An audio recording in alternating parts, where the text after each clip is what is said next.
Students, today we are going to discuss about chapter number 1, the living world, जिसकी मैं first video में आपको बता चुकी हूँ कि आप लिविंग और नॉन लिविंग के बीच में कैसे डिफ्रेंशिएट करोगे। तो हमने कुछ फैक्टर्स पढ़े थे, जैसे कि ग्रोथ हो गया, आपका रिप्रोडक्शन हो गया, सेल्युलर ऑर्गेनाइजेशन, मेटाबॉलिज्म। तो आज हम उसके आगे की बात करेंगे। आज हम बायोडाइवर्सिटी के बारे में डिस्कस करेंगे।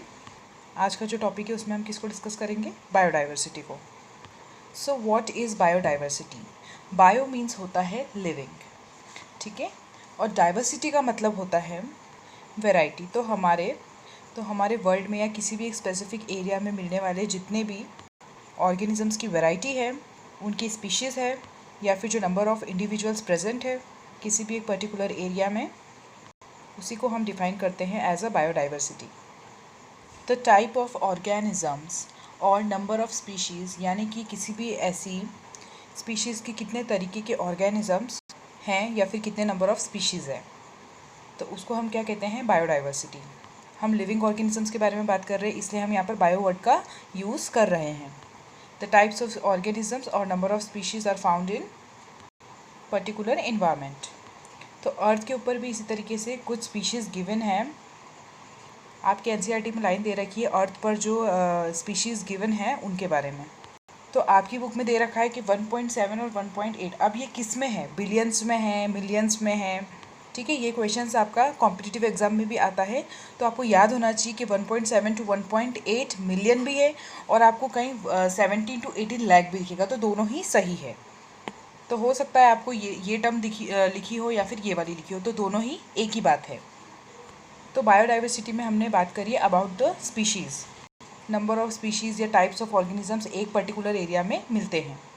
तो मैंने आपको यहाँ पर दो एग्जांपल दे रखे हैं, एक हमारा है ए और एक है हमारा बी ए पाई चार्ट है, ठीक है। अब हमको ये पता करना है कि इन दोनों में से किसके अंदर बायोडाइवर्सिटी ज़्यादा होगी। तो आप देखकर बता सकते हो कि कहाँ की बायोडाइवर्सिटी ज़्यादा है। तो अगर आपने सोचा है कि इसका आंसर ए है या जिन्होंने सोचा है बी है, तो देखो यहाँ पर जो नंबर ऑफ़ स्पीशीज़ दिख रही है आपको, वो ज़्यादा दिख रही है, ठीक है, ऑर्गेनिजम्स की। पर यहाँ पर 2 वेराइटी है और यहाँ पर आपको 3 वेराइटी दिख रही है आपको। ऐसा क्यों? क्योंकि इस एरिया में सिर्फ 2 ही तरह के ऑर्गेनिजम्स हैं और यहाँ पर ज़्यादा है, और यहाँ पर आप बोल सकते हो कि 3 स्पीशीज। तो आपको यहाँ पर एक इंडिविजुअल को नहीं देखना है, आपको यहाँ पर ये देखना है कि कौन सा ऐसा जोग्राफिकल एरिया है जहाँ पर स्पीशीज़ ज़्यादा है। तो यहाँ पर बेशक आपका इंडिविजुअल्स का नंबर कम है, लेकिन टाइप ऑफ स्पीशीज़ का नंबर ज़्यादा है। तो बायोडाइवर्सिटी का मतलब यही होता है किसी भी एक जगह पर मिलने वाली नंबर ऑफ़ स्पीशीज़। तो अब हम बात करेंगे इतने नंबर ऑफ़ स्पीशीज़ हमारे वर्ल्ड में है, तो हम उसको किस तरीके से स्टडी करेंगे, कैसे उनकी नेमिंग करेंगे। तो हम अब यहाँ पर बात करेंगे नॉमेनक्लेचर की। बेसिकली नॉमेनक्लेचर का मतलब क्या है? अगर मैं एक नॉर्मल लैंग्वेज में बात करूँ तो आप इसको बोल सकते हो नामकरण। क्या बोलेंगे आप? नामकरण। होगा कि कोई भी एक स्पेसिफिक ऑर्गेनिज्म है, इंडिविजुअल है, हो सकता है अभी भी किसी साइंटिस्ट ने किसी एक ऑर्गेनिज्म को डिस्कवर किया हो और वो चाहता है कि मैं इस इंडिविजुअल का एक नाम रखूँ। तो वो किसी भी ऑर्गेनिजम्स का नाम देने का जो काम है, और वो ऐसा नाम जो पूरे वर्ल्ड में सेम हो।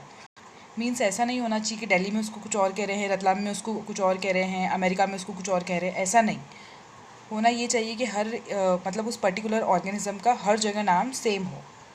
क्यों? ताकि कोई कन्फ्यूजन ना हो, कोई मिसअंडरस्टैंडिंग ना हो। तो यहाँ पर मैंने इसकी डेफिनेशन दे रखी है, the process of naming of an organism, मतलब किसी भी ऑर्गेनिज्म का नाम देने का जो प्रोसेस होता है, इन सच अ वे, इस तरीके से, the organism is known by the same name all over the world. Means पूरे वर्ल्ड में वो जो इंडिविजुअल है, वो जो ऑर्गेनिज्म है, वो एक ही नाम से जाना जाएगा। तो ऐसे जो नाम देने का जो तरीका होता है उसको हम बोलते हैं नॉमेनक्लेचर। तो ये वो साइंटिस्ट हैं कार्लस लिनियस, जिन्होंने नॉमेनक्लेचर देने का काम किया था। फिर उन्होंने आगे चल के एक बायोनॉमिकल नॉमेनक्लेचर भी दिया था। बायोनॉमिकल नॉमेनक्लेचर का मतलब ये होता है कि किसी भी साइंटिफिक नेम में 2 कंपोनेंट हो, उसमें से भी जो फर्स्ट कंपोनेंट होगा वो जीनस को रिप्रेजेंट करेगा, और जो सेकंड कंपोनेंट होगा वो स्पीशीज़ को रिप्रेजेंट करेगा। याद रखना, कार्लस लिनियस ने क्या दिया था? बायोनॉमिकल नॉमेनक्लेचर। एक ऐसा नॉमेनक्लेचर जिस किसी भी स्पीशीज़ के नेमिंग करने पर या किसी भी इंडिविजुअल ऑर्गेनिज्म की नेमिंग करने पर क्या हो, उसमें 2 कंपोनेंट्स का यूज़ हो रहा हो। फर्स्ट हमने किसको दिया है? जीनस को, एंड सेकेंड दिया है स्पीशीज़ को। Every scientific name have 2 component. Species epithet का मतलब ही ये होता है कि वो किसको रिप्रेजेंट करेगा? स्पीशीज़ को रिप्रेजेंट करेगा। कार्ल लिनियस को फादर ऑफ टेक्सोनॉमी भी कहा जाता है, फादर ऑफ नॉमेनक्लेचर भी कहा जाता है। अगर हम यहाँ पर एग्जाम्पल के बारे में बात करें तो एग्जाम्पल है इसका मैंगो। ठीक है, मैंगो का साइंटिफिक नेम है मैंजिनीफेरा इंडिका। अगर ह्यूमन के हम साइंटिफिक नेम के बारे में बात करेंगे तो ह्यूमन को हम बोलते हैं होमोसेपियंस। पोटैटो का नेम है सोलैनम ट्यूबरोसम। ये सारे नेम आपकी बुक में गिवन है, आपको ये सारे लर्न होने चाहिए कि इनके साइंटिफिक नेम क्या है। लॉयन का है पैंथेरा लियो। तो यहाँ पर इन एग्जाम्पल का मतलब ये है कि आप सारे जितने भी साइंटिफिक नेमिंग देखोगे उसके अंदर आपको दो दो कंपोनेंट नज़र आएंगे। अब वो किसी का भी हो, वो मैंगो का हो, वो टाइगर का हो, वो लायन का हो, वो ह्यूमन का हो।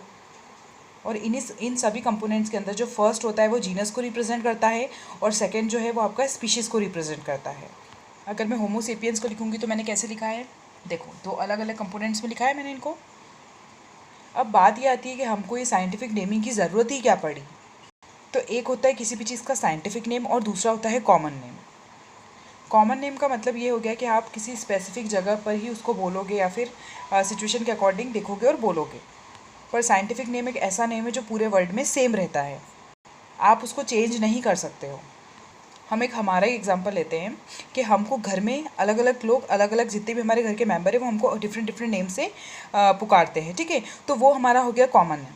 लेकिन आप बाहर जाओगे तो आपका एक पर्टिकुलर नेम होगा जिससे ही आपको सब लोग जानते होंगे, वो नेम ही आपकी आइडेंटिटी होगा।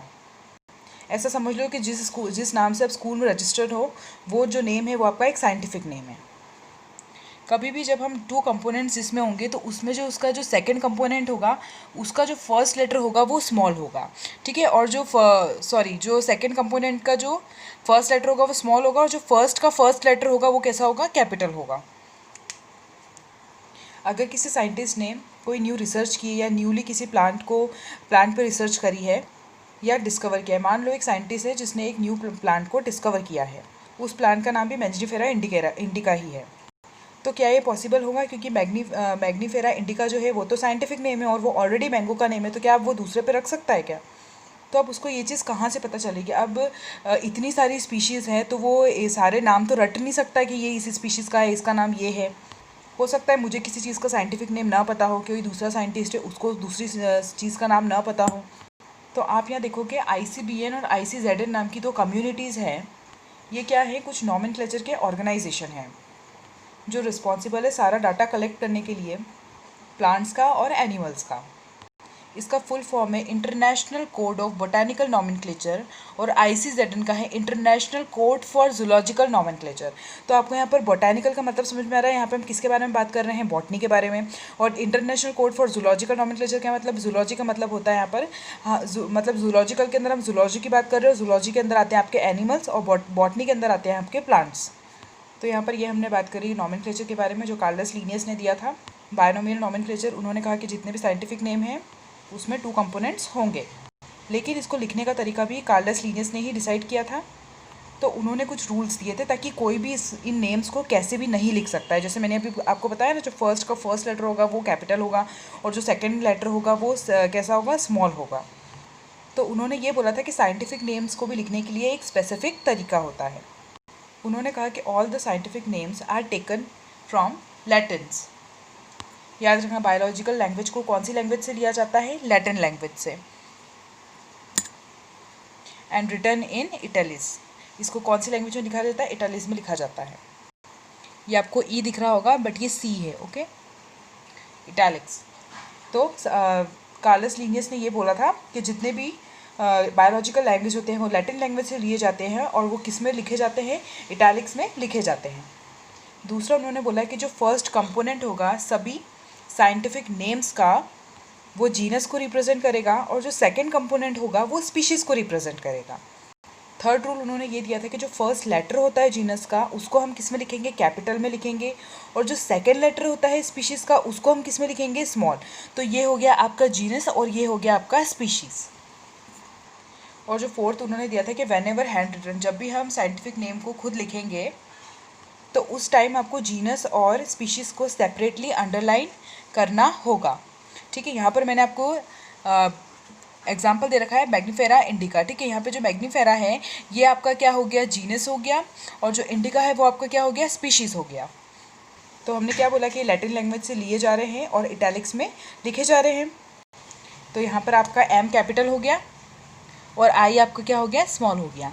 ठीक है, आई होप आपको ये बहुत अच्छे से समझ में आ गया होगा कि नॉमेनक्लेचर कैसे करते हैं हम और जीनस और स्पीशीज़ को हम किस तरीके से लिखते हैं।